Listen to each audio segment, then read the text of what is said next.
But we're going to talk about it again. What should we be teaching our kids rather than just complaining about what the schools don't teach them?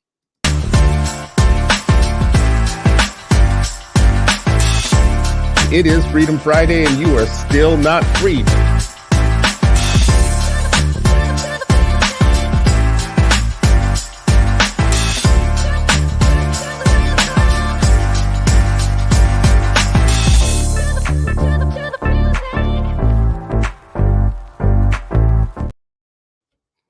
Welcome, friends. It's another episode of Freedom Friday, and you are still not free, but hopefully you'll be freer after this hour with Educator Ish from Philly and me. Educator Ish, how you doing, brother? Doing wonderful, bro. Always glad to be here. I'm always happy to have you here because this is what I think. I think public school teaching should not be public school teaching. I think it should be public teaching. So all of our educators should be educating the public, whether they're in a school building or not. And this is why we love you and Sharif and those of y'all that actually have done the work that we talk about all the time. At the end of last week, we started talking about what should we actually be teaching our kids, right? Like, because there's books that we know about, there's supplementing things you've done with your own children to make sure that they're getting a full education, but we never have the discussion. We never talk together, all together about one. We don't have a plan, I guess is my idea. We don't have a national Black agenda for curriculum or for like our canon. So I wanted to talk about that with you and pick up from there. And just for the record, you teach social studies, is that right? Yes. Okay. That was your specialty. That's your area. Yeah, that's my area and that's my specialty. Definitely. Okay. So I imagine you think that the way that we teach social studies, which is very important, is lacking in some way. More than lacking, it's usually the second thought in a lot of districts across the country. It's usually out of the required subjects, the least funded and the least resourced, and also at the same time, the least guidance is given to teachers. So you actually have a situation in a lot of districts where teachers are just basically, who are social studies folks, just going up there and just telling the students their worldview of how they think the world is. And then in elementary school, it barely even happens at all. Mm-hmm. So as we are focusing very heavily, and we should, on reading and math and science to some degree, electives and whatever, social studies is lacking. And why is that important? Why should we care that, our children aren't getting a proper education in social studies? Well, I mean, social studies within itself focuses on critical analysis. It calls on the students and even the teacher to engage in a conversation where they're not only reading the word in books, but they're reading the world together. They're making sense and meanings out of what they see in the world that's happening in real time, but also going back in the past and learning from the past lessons and historical context in which created the circumstances in which we now exist in. So if those conversations, number one, aren't happening with students, they are happening in the world, and they're getting that from social media, from media, and other pieces of content that is usually targeted for their demographic and usually perpetuate a certain narrative that, upholds kind of the thinking of the mainstream and the dominant status quo that exists. So when we talk about all these type of ideas in social studies, you get to the very core. And if you're not talking about it, it becomes a very problematic situation where these learning things, the students aren't connecting the dots. So if you give them a book to read with social studies content and it connects to a deeper idea that they thought of and read about before, they're actually building knowledge while also building skill. But the issue has become that skill has become such the focus that their knowledge base has become the secondary thought. And as a result, social studies has become even more neglected as testing and everything has become much more focused on ELA, math, and science. You just said this about testing. You're going to hit my button when you talk about testing, because I know y'all like to diss testing. But well, it's not that I'm against testing. I'm against the overemphasis of testing as the sole metric of a student's ability to learn and ability to understand content. Well, I'm not gonna let you get away with this, brother, because I'm in the church of testing. So let me just say this about the testing thing I don't think anywhere it's the sole metric. It's not the sole metric anywhere. I think teachers just don't like testing, and they don't like any focus on it because they just don't like the bad news that comes from testing and what people do with the bad news. Now, like, we've always said for years, the cliche is don't kill the messenger. Testing's the messenger. You don't like the message, maybe some other stuff needs to happen. And I agree that sometimes people take the message and do the wrong thing with it.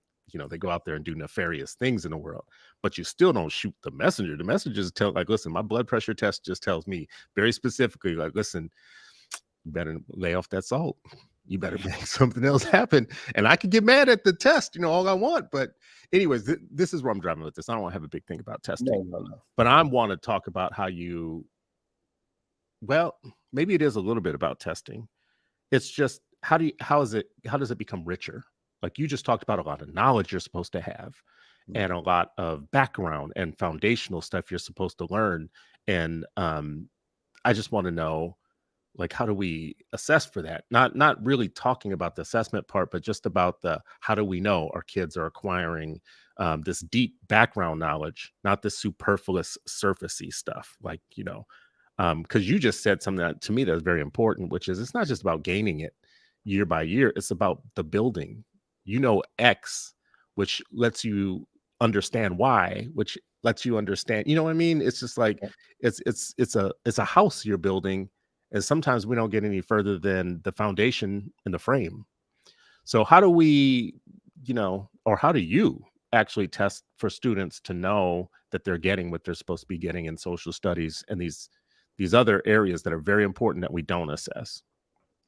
Well, I can tell you what I did in my classroom. Number one, schooling has become a lot of box checking, right? So I definitely kind of like dislodge that and kind of try to measure students a large percentage of their grade on their ability to demonstrate that they're understanding complex concepts. Now, that's just a hard thing you can't test for that necessarily. You know what I mean? You can do some pieces around it, but you can't like have a standardization of it.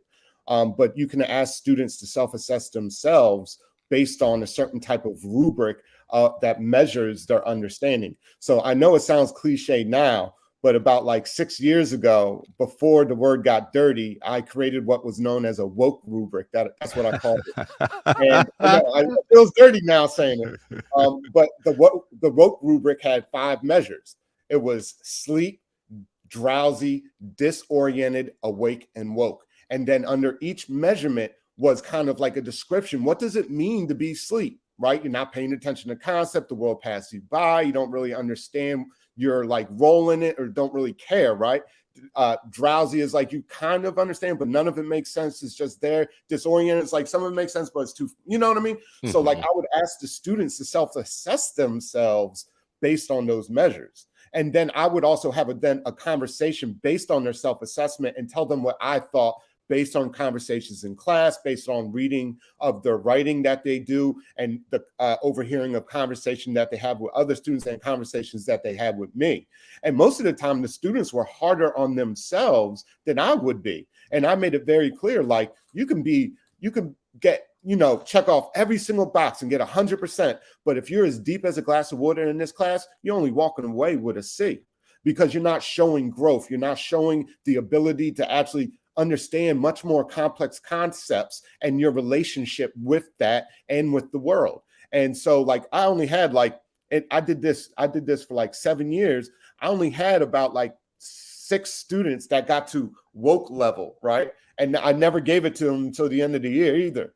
But that's like reading outside of school, asking questions, like having these conversations in the lunchroom with other students. And it wasn't like I was asking them to do that. It was just a thing that they just got involved in and they got passionate about, and they wanted to talk about it and learn more. I still have folks, former students that reach out to me and even talk about how that experience of like caring and thinking like that was so important in their development and them understanding the world as it is today. Just the other day, I ran into a former student. And he's like, Jimenez, you did right by us. He said that, and he's like, I still got a box of all the stuff that you gave us, just in case I got to reference something. And that type of work is powerful because it's not like something that you can box check about, right? It's not like, oh, wow, I get positive like feedback from my students about what they're learning in class. It becomes much more of a deeper kind of relationship that these students that are in my class are now better people in the world. And in the human endeavor of teaching, which is very complex, that is something powerful. Because not only does it make them a better people, it made me a better person. It made me think of who I am in a much deeper and much more complex way over time, and allowed me to challenge myself. Things I would never think about was brought to me, and I had to go back to the drawing board and reconfigure my understanding of the world. And the students did that at the same time also. But as long as we're still just box checking and just caring about like, hey, get a career, get a job, like join the military, like that as the sole, like kind of like idea of meaning and existence in this world, I quite frankly would point to where we're at right now, demonstrating as proof of that model does not work. So my challenge to that is just, if we decided that there should be a Black canon, and we decided what's most important for people to know in that Black canon so that they can build on the important ideas of people that came before them that they don't know, right? Yeah. So we can say like John Henrik Clarke. I would imagine that you and I would agree that he's an important contributor to Black thought over time. Yeah. So it comes down to the student demonstrating that they understand what was the main thrust of his work, right? Maybe it's an essay question. Like I get the self rubric. It sounds a little light to me in one way. Like, okay, yeah, I love to know your opinion about how you're doing as a student, your work. That's important feedback to have. At the same time, I want to know that you know what the main thrust of John Henrik Clarke's work was. Can you explain it to me like I'm an 8th grader? And can you explain to me what the contribution of let's fill in the gap with a whole bunch of other authors that create kind of the scaffolding of Black thought, right, in the United States. So when I say, like, how do we assess for that, know that they're getting it? We have lots of kids that are walking around with high self-esteem because they feel like, they've been affirmed in many ways in school. But do they know? Not do they know? Can they demonstrate that they know these very important works of art? I'm calling them works of art. These very important kind of scholarly contributions to Black thought that get ignored by mainstream education. Yeah, no, that was also part of the assessments, right? So when I would do those self-assessment, the students do self-assessments, that was part of the conversation. So when in their writings, I needed to see those ideas kind of like as examples of the points that they were trying to make in their work. They just couldn't hand that. It isn't an affirming thing. If anything, it was very difficult to have a conversation with a student who is like more concerned about their grade than what they're learning. And they're having I think I'm woke, and be like, really? Like, I don't think so, because like, you're can you explain this? And believe me, I've had those uncomfortable conversations, and the students would turn around and some of them got upset at me. Be like, I'm like frustrated, like I don't care about any of this. I just want my grade. I did all my work. And I'm like, yeah, but your work isn't deep, bro. Like, I don't see any type of growth. I don't see you listing any examples from the material that we're reviewing in class on a daily basis. I'm one of those folks that like, no, you shouldn't just get up on stage and like talk at the students. You need to have the students really fully engaged and reading and writing every single day in class. Mm-hmm. Like, I would have students come and be like, come on, Jimenez, like every other teacher's like taking it easy today. It's like Friday. We don't have school next week. Like, can we take a break today? And I always used to say to them, yeah, we'll take a break once we get free. Mm-hmm. And then some students would get annoyed with that. But some other students after a while would understand, oh, okay, this is important. Like when we read John Henrik Clarke and we're doing the guided questions with one another and talking about it, and then using that as an example to relate to an Amos Wilson quote that we go over in the beginning of the class the next day, and how that relates to what was just done, seen on, world news or current events, and then related to a documentary clip we watched a week ago. Like, I wanted them to connect those ideas, write about those ideas, and also be able to speak to it. Like you said, like I'm a 6th grader, like I'm a 5th grader, like explain to me what that actually means to you. What does that have? I used to always say this, what does that have to do with the price of tea in China? Right? You can say all those type of things all you want, but what does that actually mean? And how would you argue against this? So that's then I would super old cliche, just so you know. That's super old. What's that got to do with the price of tea in China? That's like I an old, that's old school. Um, so you just mentioned Amos Wilson. I had mentioned John Henrik Clark. What do you think that are some of the foundational folks that create that scaffolding I was talking about important Black thought that are missing? Like, what if you had to line up some? You mentioned Amos Wilson. One, tell me like why Amos Wilson's important and why it's important for today's kids to understand, and then any others that you think have been important for you, important for your kids, and important for the kids that you teach. Well, definitely Amos Wilson's important as an educator, kind of wrapping your mind around some of his concepts and ideas that he developed. Not only was he a psychologist, right, but he also was like an engineer, and he thought about it like education in a way of like, how do folks make sense of themselves in this reality, right? So one of his books that I think is just foundational is The Falsification of African Consciousness. And he talks about kind of like how things are shown to us, and then how we use those things to make sense and meaning of the world. And since we live in an anti-Black kind of reality, those anti-Black ideas are kind of internalized, and then therefore we're really truly unable to understand who we are within this context without knowing that those anti-Black ideas are actually contrary to our being. And I think that is like a foundational understanding that it doesn't matter what race you are, quite frankly, if you don't understand that, anti-Blackness is at the root and foundation of this society, then you probably hold anti-Black views, regardless of your race. Right? Because that is what we're indoctrinated with. I think that other folks like Jacob Carruthers brings in the idea of kind of like, not only ancient Kemet and kind of its influence, but kind of how do we kind of reach back and learn those lessons to reconfigure and imagine something different than what currently exists, right? Just because what exists now might seem like it always exists, this hasn't always existed. And there's many examples of other civilizations that lasted much longer, or thousands of years, and they developed math and science and other concepts of how to live your life and cosmologies that gave a deeper meaning to our existence as human beings, right? And I think that is another foundational piece. Obviously, people like W.E.B. Du Bois and his writings, where he's reflecting on America as it was developing after after Reconstruction, and Black identity as it develops and how it negotiates itself in the world and the global scene. Like tons of Du Bois's writings go into that kind of concept.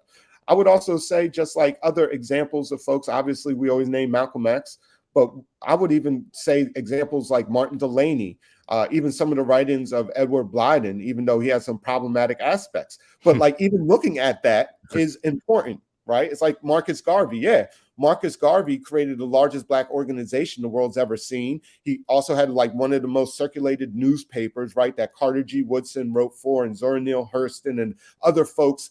Malcolm X's parents were Garveyites, like his mother was an editor for the newspaper, right?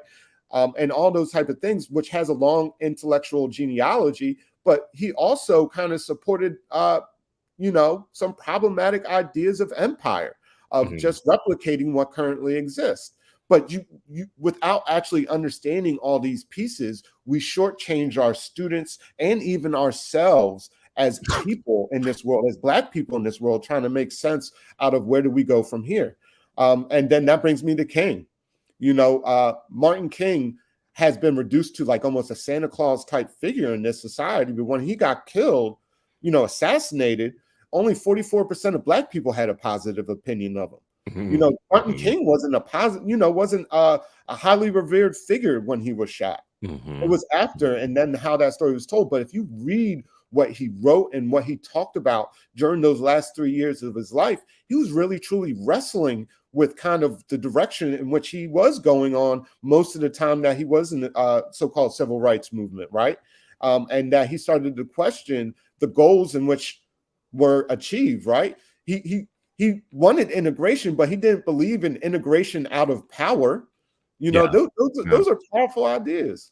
Yeah, and he He was very clear on the fact. I have a quote I could pull up somewhere. If folks want to find this quote, just Google MLK radical quotes, and you'll find this quote about him saying, "I favor integration for purposes of hospitality and transportation, but when it comes to education, that's different." And he says it's different because you're talking about the intellectual development of our Black boys and girls, and why would you turn that over to people that think so little of them? That was his exact, like a very close to an exact quote from him. But the point that you just made lands with me in this one way, in that the way that people kill you twice is that they kill you the first time with the FBI or, COINTELPRO or some, backroom stuff. And by you, I mean people who are getting close to telling a truth that the government doesn't want told, like a Martin Luther King, a Malcolm X, and many others that we can talk about, right? With Dr. King, you just mentioned he was very unpopular on the day that he died, even amongst Black people, because the propaganda about him was that he had lost his mind. He was going too far into this anti-imperialism, anti-militarism, or militarism, anti-poverty. He was going to a place that was very dangerous, and then he died. It's just weird. It's just interesting how that always happens. Malcolm X was coming to a belief of all the brotherhood of man, and was starting to see how inclusive a vision should be for human progress or whatnot. Ooh, very dangerous. He just dies. That's interesting. That's just like how it happens every single time. It's like, how do we not see this story happening each time? But my point in this is, then they sanitize the version of you that you want told. So if you test a kid today, or you test adults today about Dr. King, there's just a few things that they know, and they're all surfacey and not very deep. People know 5 words out of the "I Have a Dream" speech, the 5 that kind of reifies some agenda for them. Like, I want one day for my Black boys and girls to hold hands with white boys and girls, or whatever, something like that. They just pull the piece out of it, missing all of the actual deep context. And if you think about Dr. King, I'm glad you brought him up, because he becomes this shared figure that everybody feels like they can agree with or find something in. White folks, Black folks, people of all backgrounds lift him up, but they only lift up the part of him that fits the narrative that they want to fit from. And that's killing him twice. Because if you look at his writings, if you study where his ideas came from, if you studied his theology, if you study the philosophers that he studied, if you look at some of his deeper writings, you would have to assume that we're not very educated about Dr. King. We're not very educated at all. So there's this, I like what you said in these levels. There's these levels of a person like him and everybody else that we study, where you start out completely asleep. You don't know anything about this individual. And then, every February you hear Dr. King stuff. And then, every January people have Dr. King breakfasts and everything, and all that stuff. And they, they recite the same thing, and the same handful of people get speaking fees to come and say the same stuff to you each year, rinse and repeat year after year, but it never goes beyond. You just mentioned these levels. You mentioned the level of being like asleep, and then drowsy, and this, then disoriented, like, those days when you wake up and you're like, where am I? Because you're just coming out of sleep, and then the woke level, for people that have misused that word, the woke level is being fully aware of the depth and the reality of what it is that you're studying. And if it's Dr. King, you have to get into the deeper philosophies that he was pushing for, and ask yourself, what was the unfinished business that's relevant to today? Today, we still have a very expensive military tab that we're paying, more in the United States than the next God knows how many other countries. And I would ask you, educator-ish, like, what's the import? How is that important to a kid walking through Philly today, who is trying to get from his house to somewhere where he could, make something out of life? Why would it, everything I just said is fascinating to me. Like, I want to read about it. I want to know more about it. But the kid who's walking down the street in Philly, is he really, somehow, is his life going to materially change by what I just said, or by knowing that? Well, and that is a question that students used to challenge me on all the time. And I had to wrestle with that. I used to always like talk trash about the rappers that the students were popular at the time, like I used to say Weak Mills, talking about all this, and Flake, like talking about Drake. And one student pulled me aside. He's like, Jimenez, I see what you're trying to do, but he's like, you're not going to reach us by simply talking about them in that way. Like, folks do listen and look up to some of the stuff that these guys talk about, and it's much more complex than simply like what you see on the surface, right? And that really caused me to go back and go listen in much more detail and reference kind of some of the lyrics that I heard, but in a way that really, number one, did talk trash and throw shade, but number two, like, emphasize the point in a reference point that the students can understand the content in which I was teaching in a much more deeper type of way. So like, when we talk about kind of like, what does that have to do with the price of tea in China, right? When we talk about that in relation to like learning this stuff and being stuck almost, right? Because the truth is, it's easy to ignore this stuff if you don't know anything about it, right? It's easy to walk through the world, just allow the world to happen to you without like, and just go through the motions of life, right? And quite frankly, I would say that's why we have a lot of meaninglessness and also mental health issues, but that's just my opinion, right? But like, students who did kind of grasp these things, even though their material condition might not change right away, they're able to understand the world and how it works in relation to them in a deeper type of way, and know that what they see is happening in the world is a reflection of kind of what it means to have meaninglessness. And that gives meaning. You understand? And when you have meaning, you know, like, some of the happiest people in the world really don't have the best material conditions, right? Some of the people who are willing to fight the hardest, right, and not get caught up at the same time, those people know and have knowledge of self in a much more deeper type of way. And like I said before, become better people, right? It's not really a question of like, oh, am I going to make more money by knowing this, right? Because number one, that premise is wrong just off of the jump. Because the goal should not be how much material wealth and material gain that you gain in this existence, because at the end of the day, that's not going to leave with you. I would argue that the goal should be, what type of person are you? What type of friend are you, or husband or wife or child or auntie or uncle, right? Like, are you there for your family when those situations happen, when a family member or a friend gets killed, which happens way too often in Philadelphia with students, right? So I just think it's so important to more emphasize, what does this mean for you as a person as you develop? And then how does that make you a better person? Not how can it get you a better job, but I would also argue it could help you get a better job. So I think, you know, there's a lot of, what was it called a long time ago? It was called fratricide. No, fratricide was the killing of your own people. When we were talking about a lot of, you know, violence in the 90s, you know, during crime, fratricide was considered to be like when you think so little of yourself and your own people that you become destructive in your community. Like, the taking of another person's life that looks like you is not a problem, right? And I think what you just said lands with me in this way, in that it's harder to do that if you know yourself really well, and you have high esteem for yourself and your people and your background. And it's hard to have high esteem for yourself, your people, and your background if you have been taught a bleached version of the most important Black thinkers that have ever existed, right? So this bleached version of Dr. King and others, for instance. I think it's hard to make the relationship to how a kid walking through Philly is better off for knowing the stories, except for when you get to the part of, by knowing those stories, they don't buy a story of themselves as being worthless or worth less, you know, not just worthless, but worth less than others. And it's harder for them to engage then in the killing of themselves and the killing of people that look like them, or just even the demeaning of others. You know, you have to kill. It doesn't have to be that bad, but we have a lot of low self-esteem behavior that is destroying us. And it's hard to have that if you're educated. If you're really educated about the real story about what this really is, it's hard to have that type of loss of kind of like community in your spirit. Someone in the comments put, what was the unfinished business that we were just mentioning that Dr. King had before he died? Woo, that's a big question.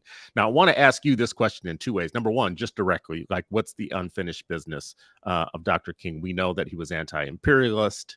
He was going in some really interesting places: anti-imperialist, anti-capitalist, anti-war, anti-poverty. for some very communalism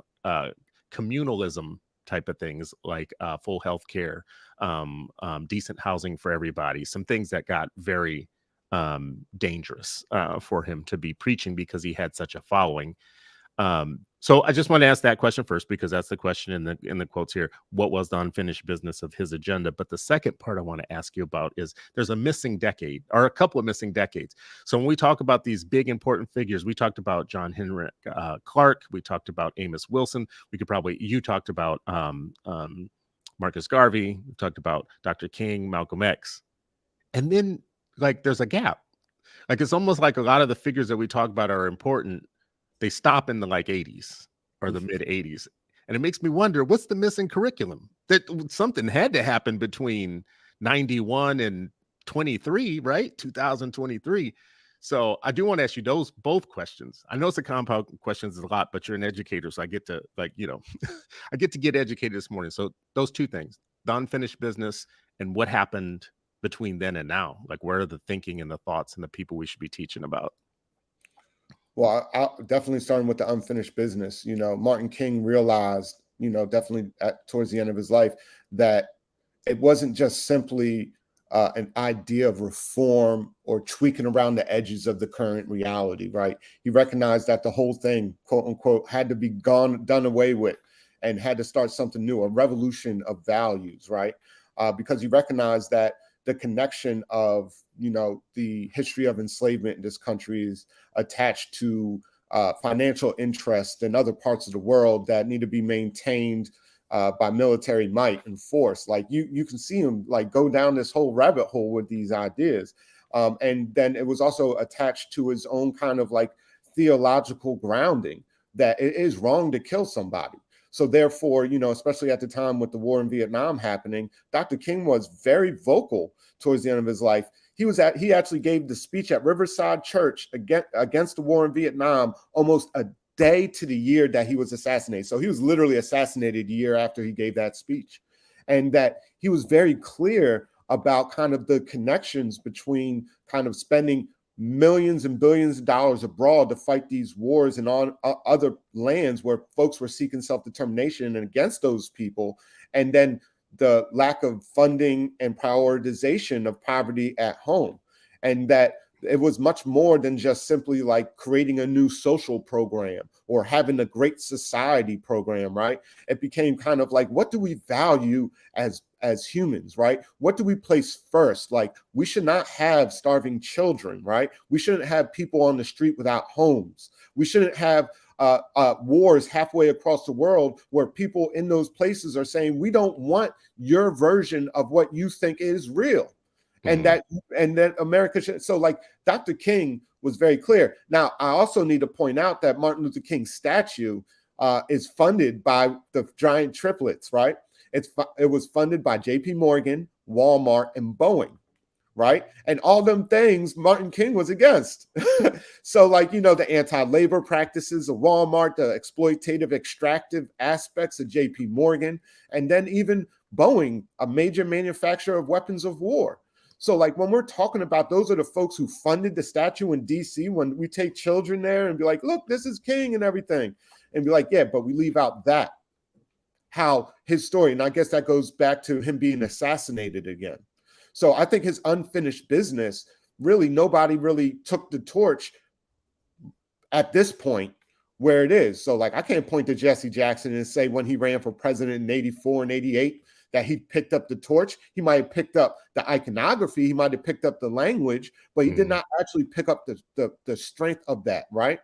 You can definitely point to folks who did speak on that, up until this time, who, Glenn Ford, who recently just passed with the Black Agenda Report. He was very vocal about, anti-militarism and America's kind of like, hypocritical kind of thing of paying lip service to these folks like King and not actually listening to what his vision was.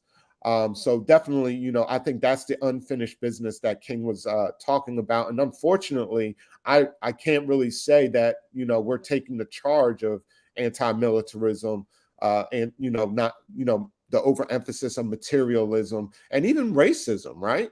When we look at our society today, we have 18 states that have passed legislation that you can't even teach this king. You can't teach students that King said these things in these states, let alone the fact that it wasn't being taught before they banned it in the first place.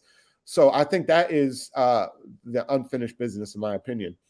It's so interesting. So I know there's a second part to this question, but it's interesting that you could have taught this in our public schools when Dr. King was alive. Yeah. And you can't teach what you just said in many states today in 2023. You could have taught it in the 70s when I was in, grade school, right? And in the 80s, you could have taught it because in some places they did. But now you can lose your job.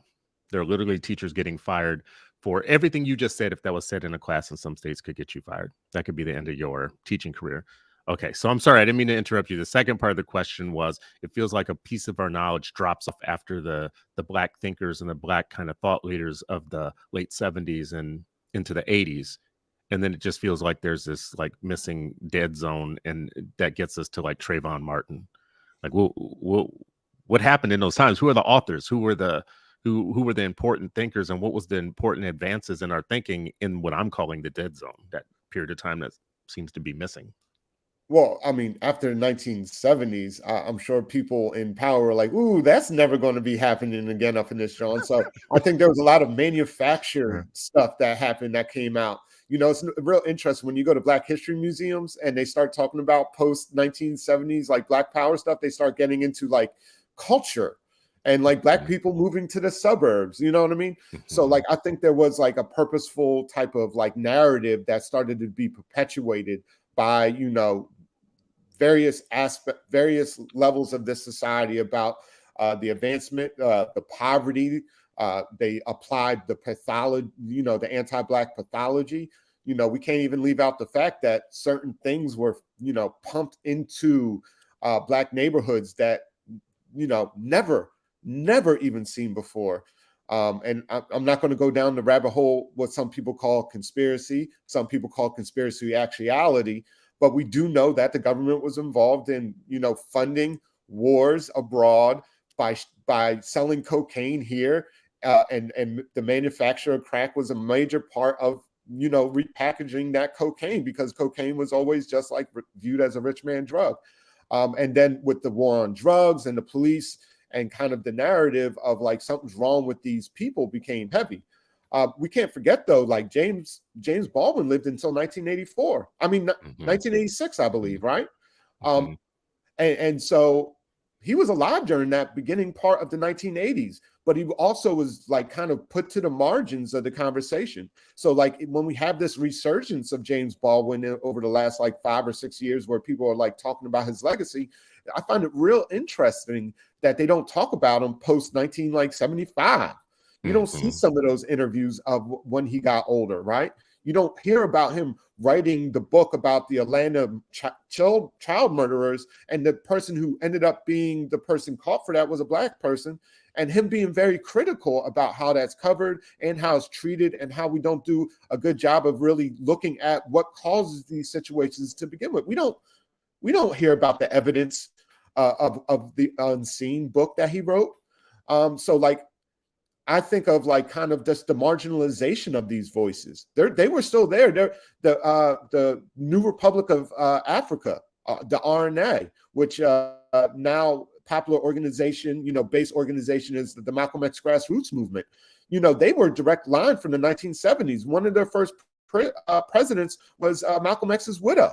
And a lot of folks there did some hard organizing work around cooperatives in the South, and also education of kind of like continuing this intellectual genealogy as it was being kind of like put to the side and deemed kind of like of old, like we've overcome. So what's wrong with you?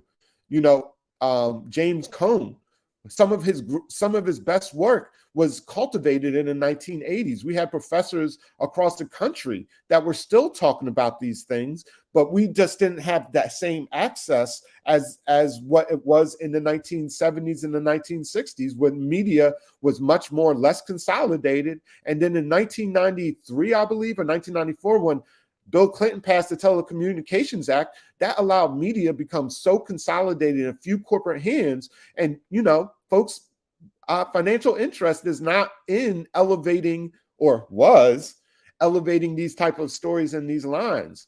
It was viewed as divisive, right? It was viewed as like, undermining kind of what we were. But there was tons of people on the ground doing work against Reagan. But there was also a lot of disillusionment because folks thought the revolution was going to happen. And it didn't. My dad always talked about that. He's like, yeah, in the 70s when I was in school, like we thought it was going to happen all right away, and it didn't. And then, folks moved to the suburbs, or folks pursued the so-called American dream, while a lot of our folks were left wasting in cities across this country, where jobs that they moved there to get started to disappear and going offshore. So, I mean, like, we can go down the rabbit hole of all the details and all the specific kind of examples, but I think that we had a situation where folks allowed it to drop, and there was disillusionment of it not actually come to fruition. Even Tupac is a perfect example. He talked about, like, the Black Panthers, what they talked about was all good and everything in revolution. He's like, but my mother was left hanging, not able to afford to feed us. Like that none of that means anything if you can't take care of your folks. And there's a lot of disillusionment that settled in with folks in the community, which just meant that these voices just became like circles in academic spaces. They also became like preaching to the converted. John Henrik Clark, most of his speeches was happening during that time in the 1980s in New York. Amos Wilson was saying all those things. So, like, when we're talking about the continuation, we're now just looking back at those folks who were alive during that time period, really pushing for kind of this deeper thought. Jacob Carruthers and Milan Karanja created ASCAT, the Association for the Study of African Classical Civilizations. Like, these type of things were happening at this time period in the 80s and the 90s. And only now are we starting to actually read their work and really look at it critically. Dr. Bobby Wright wrote The Psychopathic Racial Personality, in the 1980s. So I think all these type of things are disconnected, and it just tells us how, like, they've been pushed to the side and people just aren't exposed.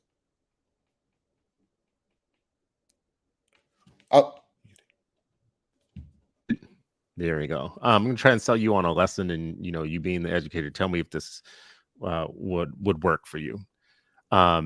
In the 1960s, 70s, and early 80s, African American folks and others were clear about the fact that they still hadn't made it to the promised land, and because of that, it was easier to unify people in thought and in action, regardless of what class level they were at, because there was just a shared understanding that they hadn't gotten there yet, right? So 1980s comes along, and 1980s, this is just like a theory. I'm selling this theory to you, and you tell me if it's right or not. So a couple of things happened in the 1980s. Number one, for some, they did start to feel like they arrived or they had gotten there. And they also started to feel, so the Black middle and upper class started to feel like the Black underclass was becoming really problematic and dangerous. And so they started taking on thoughts and attitudes that made it easier to separate them from their people. So you had two classes of people: the ones that were the real victims of the war on drugs and the war on communities, and the sitting targets for importing drugs and guns and all that into places where work had disappeared, and increasingly disappeared because of corporatism and NAFTA and some other things, some globalism stuff. So it became easier to create this division. Black upper class and middle class and educated people started developing their language about achievement and where they were in life and blah, blah, blah. And then out of that, you got like the Oprahs and the Colin Powells and the Condoleezza Rices and the, whatever. And academics, people who were saying the real, you just mentioned a bunch of names that people wouldn't even know. They became more kind of like marginalized within either their thought communities, meaning people that thought like them, or higher ed. They were professors writing books for other professors to read and dissertations for other people who do dissertations to read. So it became like this reversal of King, what we just said about Dr. King, in this one way. Like, Jim Jones got a whole bunch of black people to move to Guyana, and then, one day decided to give them a bunch of Kool-Aid, and they all lay down and died, right?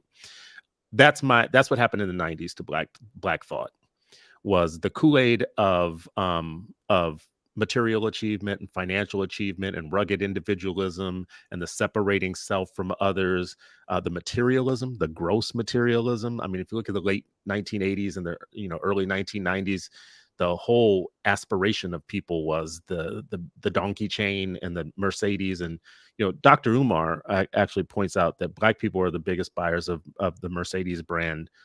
If you look at groups, right? Now, I don't know if that's true, but I do know that for a lot of people, that has always been like the marker of success.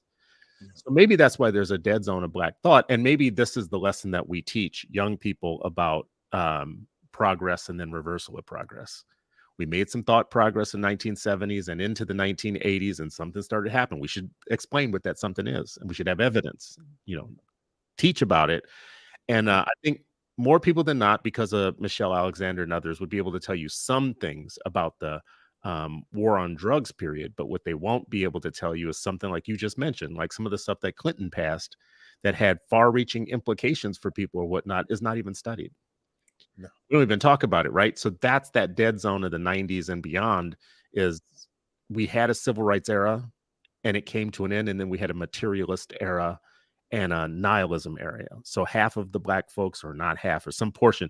You made me think about it, because not long ago I went to the African American History Museum in DC, and if you go from the bottom up, if you start in the bottom of the museum, it's slavery and pre-slavery, and you get through Nat Turner, and you get to see Nat Turner's Bible, and whatever, and then you go a level up and you start getting into the more civil rights era stuff, or early civil rights era stuff, or whatnot. And at some point you get to the 1970s and you see all this revolutionary stuff, like magazines and zines from the 1970s, all revolutionary stuff, like we got to fight for our rights and whatever, and we're all in this together, black power and whatever. And then a level up from that, you get into blacks moving to the suburbs as a core part of what they're teaching you in that evolution of us. And it's like, Newsweek magazine called The New Blacks. It had us on the cover, like the new blacks. We moved out to the suburbs of Chicago or whatever. And and it was all these people living these kind of, they had 2 TVs. Some of them even had 2 cars, right? They were living the American dream. And then right above that, you get into Oprah. Yeah. And it all culminates at the top level is like George Clinton, and Funkadelic and Michael Jackson and Luther Vandross and whatever. And I'm like, well, damn, the first 3 levels have some deep stuff in it. The last 3 levels, the things start getting real superfluous or whatnot. Anyways, that's a lesson that I would tell people, is to teach kind of that outbreak of materialism, individualism, gross materialism, I should call it, and individualism as a replacement for togetherness, collectivism, some of the things that made us solid before. Does that work? What do you think? Yeah, no, I mean, like I basically was saying almost the same thing. I think that when we talk about all those type of things, like they're connected to how we make sense of the world. There's not, at the same time of this, so-called integration was happening, right? Where in actuality, it was just like a mass firing of a lot of black educators. And students then go into these schools where the teachers are looking at them like, you know what I mean? And then the advancement of a small percentage, but significant enough percentage of folks who are able to come into this like business class and move away from the neighborhoods in which they used to, that they came from. And that became the goal, right? When students always say to me like, well, I want to just get out of here, and be like, well, what about staying here and doing something about what is happening? You know what I mean? And that isn't part of the equation. Success is not measured by that. So we have allowed and adopted the definitions of success from the dominant mentality of this society. And that is measured based on that meaninglessness of material accumulation. And I would argue that that's why we see a lot of these issues nowadays. I also think that the influence of corporate power, of influencing what should be and what shouldn't be emphasized, has definitely contributed to kind of that malaise of understanding, where even white folks are getting, messed up by that. We can't ignore the fact that, one of the greatest causes of death for white people is like suicide and overdose. You know what I mean? Like that's and real. suicide by And, gun. yeah. Like And white male deaths of suicide by guns is the highest of any group. And there's a book called Dying from Whiteness. And it talks about these places where there's really high death rates of white folks, places where there's no other race, right? Like, and when they went in to study it, those people are still super pro gun, for instance, even when they have several family members that's the one way in which they took their own lives, right? In places, and we don't talk about it enough. Anyways, I just wanted to jump on that point that you just made, because it's interesting points like that should be part of a lesson. Like we should be teaching our kids these things. We shouldn't just know them. We should be teaching young people these things. Let's I know we're gonna have to run soon. So Sharif and I have talked about this on multiple shows, and I think you've even been involved in some where we said what should be the Black canon. What, me and Sharif did a thing of I would put this book in, and then he put a book in, and before you knew it, we had a Black library. What are some of the things, if you had to curate for a family, for an average Black family? Let's just say I was going to give every family $1,000 to have a Black library in their own house. And I was going to give them, like an independent booksellers.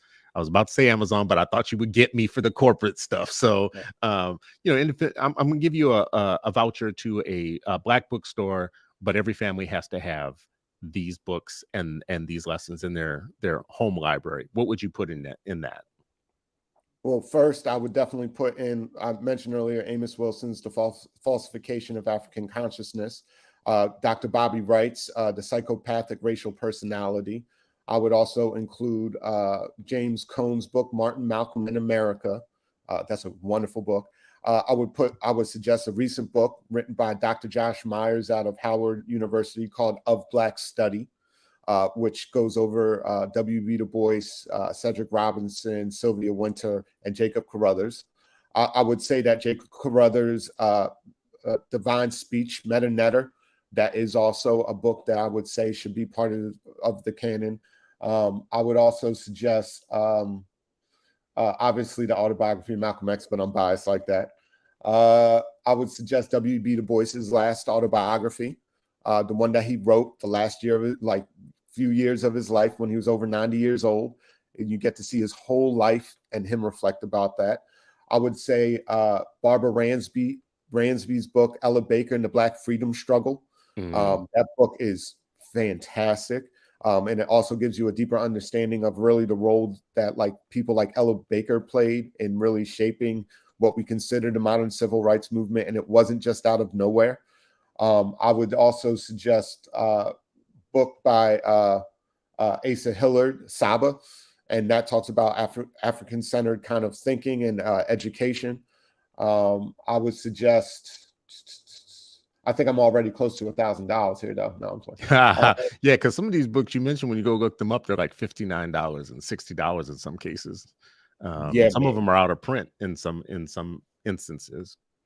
Yeah, I would add to your list. Tell me if you would add these. Definitely Before the Mayflower by Lerone Bennett. Possibly the ISIS Papers by ISIS Papers is a tough one, but but I would possibly add that. I would definitely add Cheikh Anta Diop's Civilization or Barbarism, and all of his other Black Past books. I would probably, let's see, getting in some 90s authors or whatnot, to my point earlier about us missing some folks, all the stuff around the Maroonage, teaching about the Maroon communities, what Black folks did to educate themselves in Maroon communities. That was written by multiple different people. Confucius, stuff around like the War on Black Boys stuff or whatever would be really accessible stuff for people to read. They're not long books. They're short enough for you to be able to understand at all levels. Man, there's a book on COINTELPRO. It's the it's the files, the actual files, and I'm forgetting the name of it. I think it's Kenneth. I can't remember the author's name. I will look this up for my people in the comments and watching this, but it's the actual COINTELPRO files in a big, thick book. And you can't read that book and not know everything you need to know about your government and your government's treatment Black folks specifically, but also Chicano folks and other rights movements of people fighting for themselves and their rights. So definitely a book. And the Martin Luther King files, the FBI files on Dr. King. I would have people, some of this wouldn't even just be actual authored books. Some of these would be original source documents, right? That I would put in there, definitely. Anyways, I could think of some others. Oh, there's a real great book called Freedom Summer. And it's not a Black author, it's a white author. I think it's Bruce Dickinson. It's an amazing book in terms of its depth of detail of what was taking place in Mississippi over the Freedom Summer.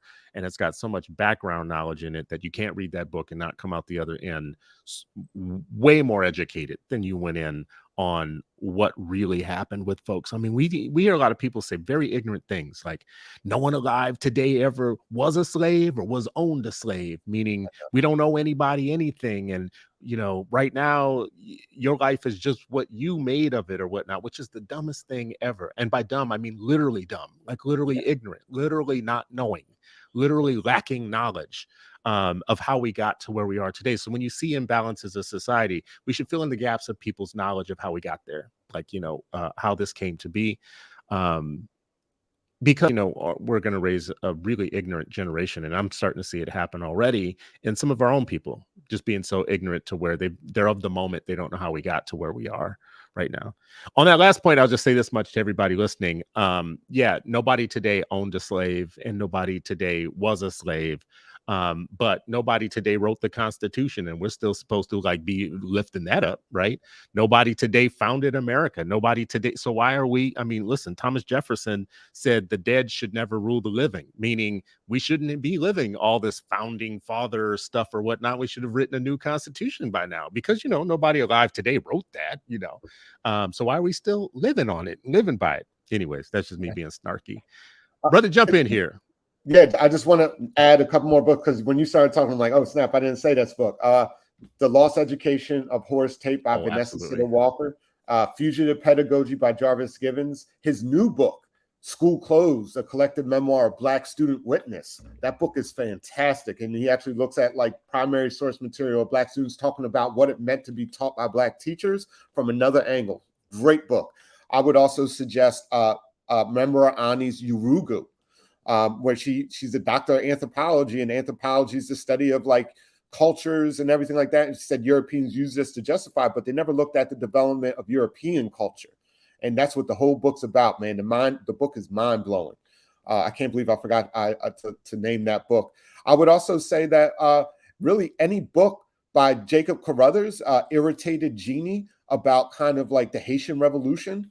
I mean, like, and it gets into like more of like the spiritual cosmology piece and worldview piece that's really heavy.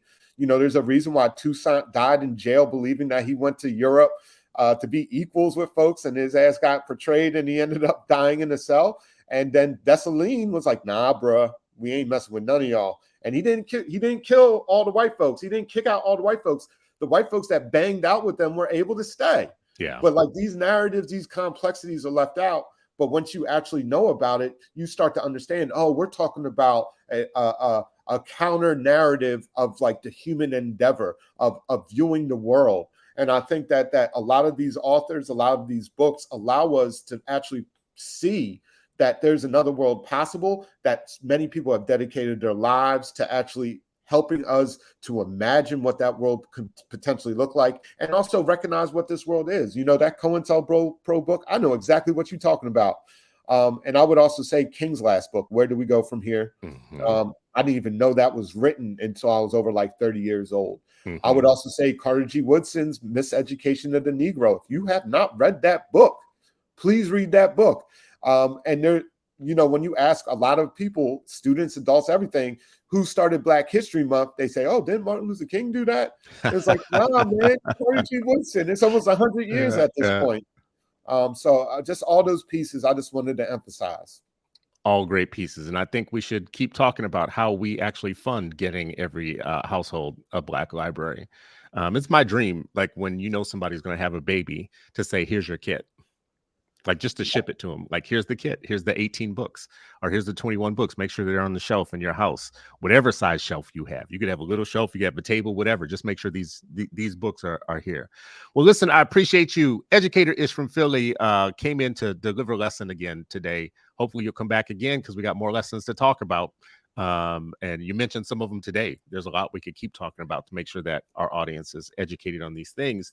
We appreciate you all for watching the show when you can, because we know on Fridays not everybody can. People are working, but please share the show, because what we get a lot is that people see it afterwards, after we've done it. And one of the key ways that they are able to see it is because people share it. So share it in social media, share it on Facebook and YouTube, wherever you exist. We appreciate you as always. This has been another episode of Freedom Friday, and you're still not free, but hopefully you're freer now than you were when we began. Peace.